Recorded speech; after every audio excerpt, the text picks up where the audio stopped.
Gising pa bago sumikat ang araw. May mga pangarap na kailangang abutin. Hindi umaasa sa swerte o himala.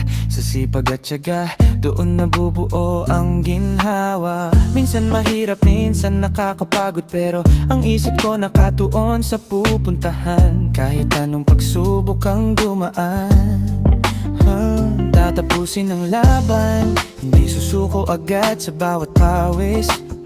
May katumbas na ginhawa sa hinaharap.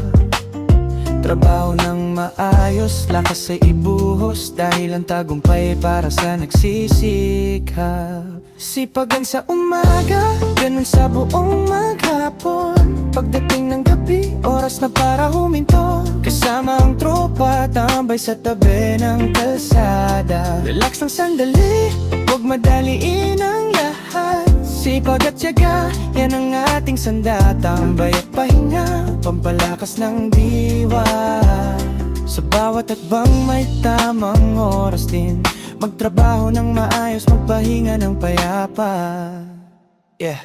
Pagkatapos ng maghapon na pagod at gawain, umuwi ng maayos, pakiramdam ay gaan. Kasama ang mga kaibigan, kwentuhan sa gilid. Walang yabang, walang gulo, payapa ang paligid. Tambay lang, uminom ng kape o malamig na inumin. Pinag-uusapan ng buhay, mga pangarap at aral. Walang madaling daan sa tagumpay na nais, kaya pahinga muna bago muling bumangon. Hindi kailangang laging nagmamadali, ang tunay na lakas ay nasa tamang balanse. Magtrabaho ng tapat, magpahinga ng sapat. Kanya ng buhay, simple pero may saysay.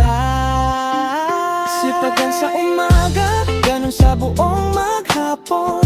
Pagdating ng gabi, oras na para huminto. Kasama ang tropa, tambay sa tabi ng kalsada. Relax lang sandali, huwag madaliin ang lahat. Sipag at tiyaga, yan ang ating sandata. Tambay at pahinga, pampalakas ng diwa.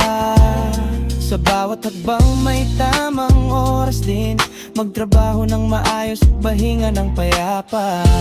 Sipagan, tambay, relax, balanse sa buhay. Payapa ang